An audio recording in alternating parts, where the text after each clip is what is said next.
بسم الله الرحمن الرحیم. د فیسبوک معزز دوستانو سلامونه و احترامات مې ومنئ. الله دې وکړي چې ټول جوړ او د ساتنې په پرتن وي. کلو مد ډېر اساسي نقطه دی. تاسو باید په مد باندې پوه شئ. بیا هم درته وایم چې مد تصادف نه دی او تاسو د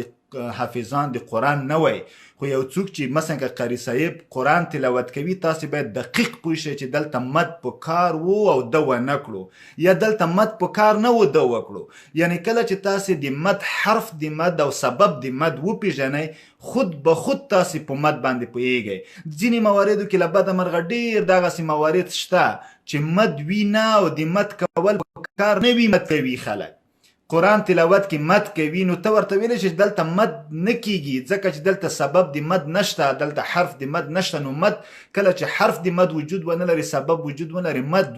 منځته نه راځي اصلا. تاسې دغه خبره کوی شئ. دویم، ځینې مواردو کې برعکس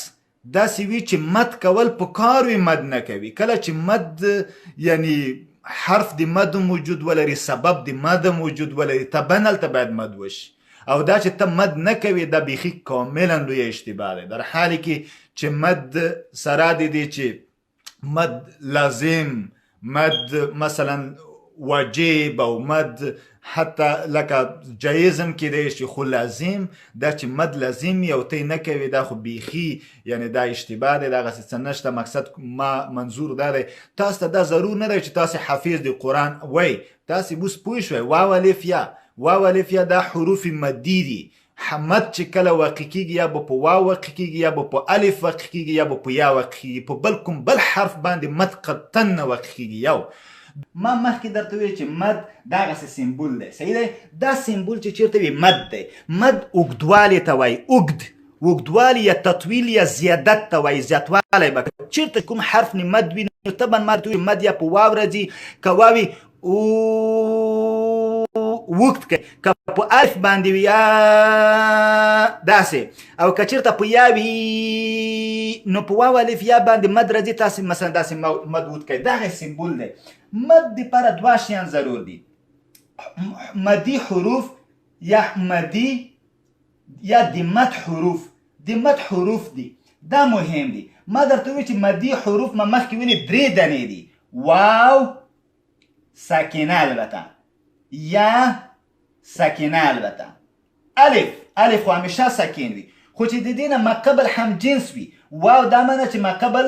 ضمه، یا دا معنی چې ما قبل کسره، الف په دا معنی چې ما قبل فتحه. نو کله چې واو الف یا راغلي وي دا حروف مدي دي. حروف مدي په دې معنی چې مد کله واقع کېږي په همدو واقع کېږي، حتی طبیعي مد هم دلته واقع کېږي. بل چې دی د مد سبب دی، د مد سبب سوا د دې نه چې د حرف مدي به راغلی واو الف یا، نو تاسې سبب چې شی دی، سبب دوه شیان ورته کېدای شي. یو حمزه ما درته ویل چې حمزه مختلف اقسام لري، تاسې داسې لیکای شئ. حمزه په الف باندې برم راځي، حمزه په دغسې هم راځي، حمزه مثلا دغسې شکل سره هم لیکل کېږي. نو حمزه مختلف اقسام لري. وبخښئ چې دا به زه داسې کوم. نو دغسې دا حمزه، نو مطلب دا چې حمزه ورته سبب کېدی شي. او یا دا چې سکون وي، سکون دا معنی چې غړوندی ولري، یو شی ساکن وي. مثلا که سین ته زه داسې دا سکون شو ساکن، که با ته زه چېرته دغسې ورکړم دا سکون شو، یعنی غړوندی په دی یا دغسې په داسې سکون هم تاسې لرو که نه، نو دغته سکون. نو مطلب دا چې هر کله د واو الف یا نه شاته حمزه راشي یا سکون راشي دلته مد کېږي. دغه مهمه خبره ده. هر کله چې د واو الف یا نه شاته حمزه راشي یا کوم حرف ساکن وي یعنې غړوندی وخوري، دلته څه شی کېږي؟ دلته مد کېږي. زه اوس ما درته مخکې مثالونه وویلې، لکه سواء مثلا دا الف دی، الف راغلو، سواء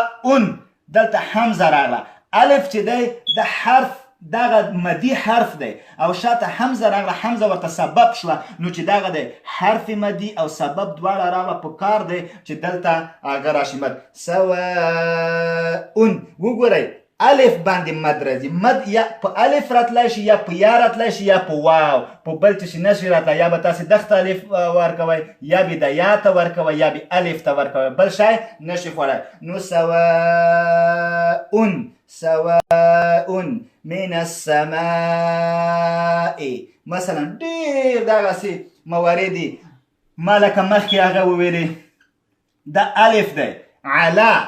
ختم الله على قلوبهم وعلى سمعهم وعلى ابصارهم ابصارهم کې وګوره په د یو علا کې نه دی خوړلی په علا ابصارهم په دغ کې مد راغلی ولې مد راغلی چې دلته حمزه دا الف راغلی و علا حرف موجود و خو شاته قلوبهم قاف و نه ځکه حمزه به بیا به سکون وي على سمعهم بیا سین و نه على ابصارهم په ابصارهم کې حمزه راغلی نو دغه د حمزه ورته سبب شوه نو موږ ختم الله على قلوبهم وعلى سمعهم وعلى ابصارهم دلته به مد ورکو ځکه چې دلته سبب ورته راغلو نورو کې سبب نه و دلته سبب پیدا شو نو دغسې موارد دي لپاره خدای دې وکړي چې په دې پوه شوي وی مرګلو ښه اوس مثلا یو بل مثال ما مخکې تاسو درکړی و بیا هم درته وایم مثال موږ وایو چې یاسین یا نون یا سین کې کنه ما مخکې درته ویلي و هغې کې شته صحیح شو یا سین د سین اصلا ولې هغه خوړلی دی دا مې ډېر وخت کړی دی په کار دی د سین دومره خانې ورنه کمه ښه نو دا یا سین د سین مد خوړلی ما ته وایي چې سین داسې کېږي سین داسې لیکل کېږي صحیح شو سین یا چې دی سکینه مقبل سی دغسې نون چې دی نو د نون ته ما سکون ورکړو یا دلته سبب و نو سین داسې لیکل کېږي یا دغه د حرف د مد وجود لري نون ورته ساکن سکون ورته سبب شو نو په کار دی چې دلته موږ یاسین دغسې صحیح شو یا مثلا الحمدلله رب العالمین عالمین صحیح دی موږ د عالمین ولې دومره اوږده وو مثال العالمین صحیح دلته خو عالمین دی یا راغلی دی یا ساکنه ما قبل مکسور یعنی یای مدی راغلی چې حرف دی مد دی شاته دا متحرک دی رب العالمین نه دی خو کله چې زه دغه وقف کوم وقف په حالت کې دا اسکان کېږي یعنی سکین کېږي کله چې زه سکین کوم سبب مخپله ورته پیدا کړو کله مې چې سبب ورته پیدا کړو الحمدلله رب العالمین نو دلته به مد کوي که چېرته ته دغه سبب تی لري کې دا متحرک کې یعنی خپل الحمدلله رب العالمین الرحمن الرحیم مالک یوم الدین ایاک نعبد و ایاک نستعین نو مطلب دا که ته چېرته د سبب تی لري کې مد نه راځي که ته دا سکین کې نو مطلب دا چې ته ورته سبب جوړېږي د مد نو بیا به طبعا مد کوي نو دا دلته مد بیا راتلی شي نو په دې اساس عرضي مد تشکیلیږي د سکون پر اساس د وقف په حالت کې نو که ته دا سکون کوي الحمدلله رب العالمین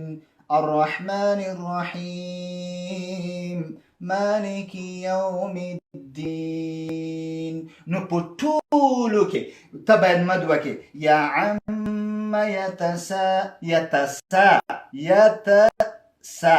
یتسا دلته الف راغلی لون داسې دی عم یتسا دلته به مد ورکوي ځکه الف راغلی الف نه شاته حمزه راغله نو دا ورته سبب شو ده عم یتساءلون عن که ته الون وایي دلته واو راغلی دی صحیح دی ما قبل واو ساکنه دی ما قبل واو مدی راغلی عم یتساءلون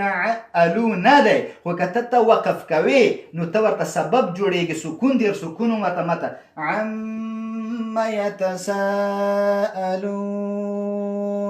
دغسې نو په دې اساس اصلي خبره مرګلو په بل شي کې کوله الف لام میم مخکې ما درته وویلې یو بله پوښتنه چې تاسو ته به پوښتنه پیدا شي چې ښه استاد دا منم الف لام مخکې ما مثالونه درکړه تېره ویډیو کې هغه شو نو ولد دوالین کې زه دغه مد څنګه راغلی دی دغه نه منمه صحیح شو او دوالین زه به دا اوس درته ووایم چې دوالین کې رښتیا د مد څنګه راغلی دی دلته خو سبب او حرف نه حرف شته سبب نشته صحیح داسې الضا لين صحیح صحیح دلته صحیح دی دا لام باندې شرط دی صحیح دغه داسې دی اوس دغه دوا ولا دوا د ولې مد خوړلی دی صحیح دی چې الف شته الف راغلی حرف مدي شته صحیح دی حرف مدي شته الف خو الف نه شاته لام دی لام کسره خوړلی یعنی زیر دلته الف نه شاته حمزه راغلی او نه سکون شته ولې دلته مد خوړلی ځکه چې صحیح دی چې حرف د مد شته خو سبب نشته سبب شته خو تا ته پاتې نشته څنګه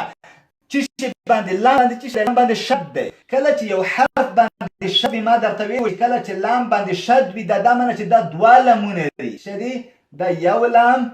بل لام دا دوه لامونه دي اول لام ساکن دی او دویم لام که دلته زیر لري مثلا زیر لري دلته به هم زیر ورکوي که دلته پیخ لري پیخ او که دلته زور لري زور به ورکوي اصلا کله چې لام نی شد دی دا معنی چې دوه لامونه دي اول سکون راغلو چې سکون راغلو د خپله ورته سبب شو نو په کار دی چې دلته مد ورکو ولا الضالین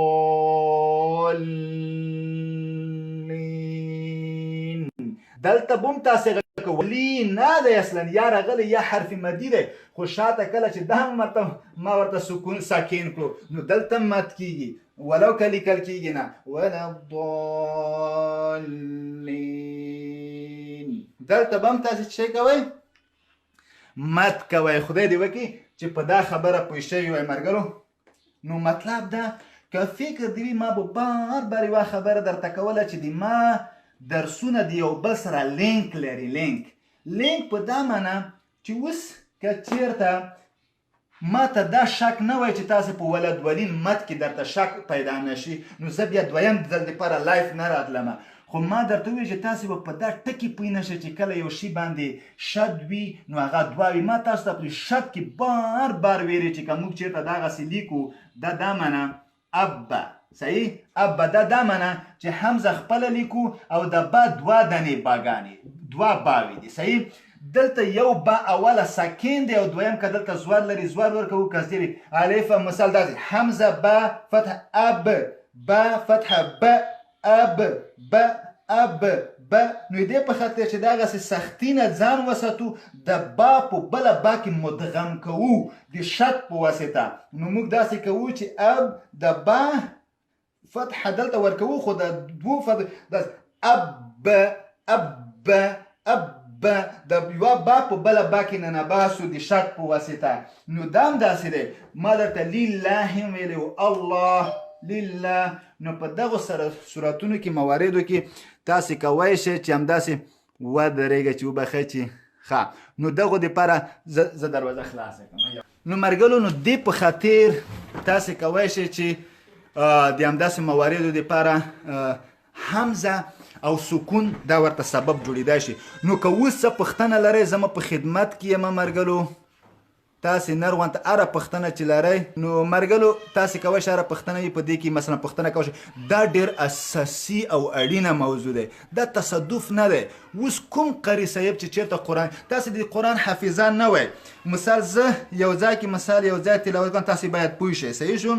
چې چېرته مثال مد راغلی دی که نه دی راغلی تاسې باید په دې باندې پوه شئ زه مثال یو ځای و اداء مثال که زه داسې ولیکم صحیح شو صحیح صحیح شو اوس دلته تاسې باید پوه شئ الف راغلی الف حرف مدی دی صحیح دی حرف مدی شاته حمزه راغلی حمزه سبب د مد دی کله چې حرف مدی راشي شاته سبب د مد راشي نو طبعا واداء الیه نو واداء تاسې به مد ورکوئ ولو که تاسې حافظان د قرآن نه وئ اداء څوک درته وایي تاسې ورته وایي دلته خو حرف د مد راغلی د شاته سبب هم شته چې هغه حمزه دی نو طبعا دلته به څه شی ورخیږي د هغه به واقع شي نو په دې باندې ملګرو دا ډېر اساسي نقطې دي او دا تصادف نه دی نو تاسې باید په دې باندې پوه شئ ځینې وخت کې داسې وي چې سبب د حرف د مد په یو ځای کې او سبب په بل ځای کې نو دام کیدای شي نو مطلب دام کیدای شي هیڅ خبره نشته ځینې وخت په یو کلمه کې مثلا نه وي صحیح دی مثلا که زه ووایم مثال اولئک صحیح شو مثلا اولئک دا الف راغلی دی صحیح شو او دا حمزه دی اولئک نو الف نه شاته حمزه راغلی دی نو کله چې دلته اولئک علی هدى من ربهم واولئک هم نو دا غلی دا په یو کلمه کې خو ځینې وخت داسې هم کیدای شي چې حرف د مد په یو کلمه کې وي سبب په بله کلمه کې وي مثال لکه مخکې ما درته مثال وویلی چې موږ وایو چې ختم الله على قلوبهم وعلى سمعهم وعلى مثلا على دلته الف راغلی صحیح انفسهم دا وګورئ دا حمزه دی دا حرف الف دی الف حرف مدی دی په یو کلمه کې او سبب د مد چې حمزه دی په بله کلمه کې نو دلته هم تاسې کولی شئ چې مد وکئ صحیح دی ولو که حرف په یو کلمه کې وي سبب په بله کلمه کې وي خو تاسې کولی شئ دلته هغه وکئ مثلا ختم الله على قلوبهم وعلى سمعهم وعلى دغسې ابصارهم وبخئ انفسهم نه ابصارهم وایي څنګه ابصارهم داسې نه چې قرآن کې اوس دغسې ښه نو تاسې کولی شئ ما هدف چې شی و على قلوبهم عین علی دی قلوبهم خو دا دلته مد نه راځي ځکه سبب نشته على سمعهم عین علی دی خو سمع کې سبب نشته وعلى ابصارهم په دلته په ابصارهم کې دلته سبب پیدا شو چې حمزه دی نو دا ورته سبب شو نو په دې علا کې ځکه هغه ورکوو په مخکې علا قلوبهم نه ورکه علا نه على قلوبهم نه على سمعهم نه فقط په على ابصارهم کې ځکه على ابصارهم یا على انفسهم دغه کې دغه ورته سبب دی نو ختم الله على قلوبهم وعلى سمعهم وعلى ابصارهم غشاوه نو مطلب دغسې یا مثلا یاوی مثال که زه داسې ووایم فی صحیح دی یا دی صحیح شو یا چې دی حرف مدی دی او که زه داسې فی انفسهم صحیح دی نو دغسې نو فی انفسهم دلته حمزه راغله حمزه ورته سبب شو نو زه کولی شم چې دلته مد ورکم فی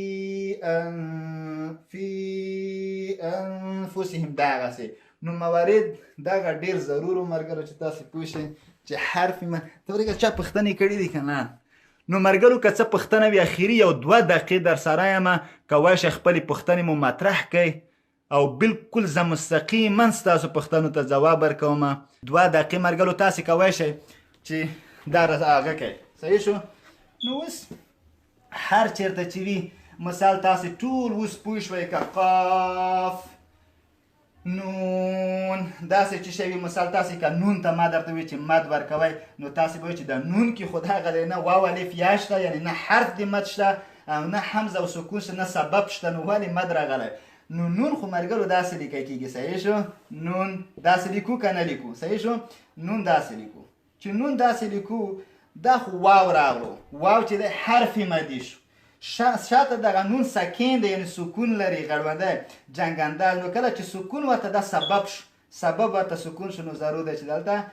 نون یعنی په یاسین کې هم همداسې سین همداسې یا مثلا موږ لکه ما مخکې درته چې قاف په قاف باندې ولې مد دی د قاف کې خو هیڅ شی سبب نشته قاف نو دلته مد خوري ولې کومه د حرف د مد کومه د سبب ځکه چې قاف خو موږ داسې لیکو کنه قاف صحیح اوس الف ورته دغه دی حرف مدي شو حرف مدي الف راغلو شاته سکون دغه فای ساکنه چې دی دا سکون شو سکون ورته سبب شو نو قاف لام نو لام کې دغسې دی الف راغلی الف مدي دی او حرف مدي او سکون ورته سبب شو الف لام یا میم کې دغسې ما درته مخکې وویل چې میم یا دی یا حرف مدي دی شاته سکون ورته سبب شوی دی میم صحیح نو دا ډېر اړین موضوعاتو ملګرو که څه پوښتنه لرئ نیمه دقیقه نور هم در سره یم که نه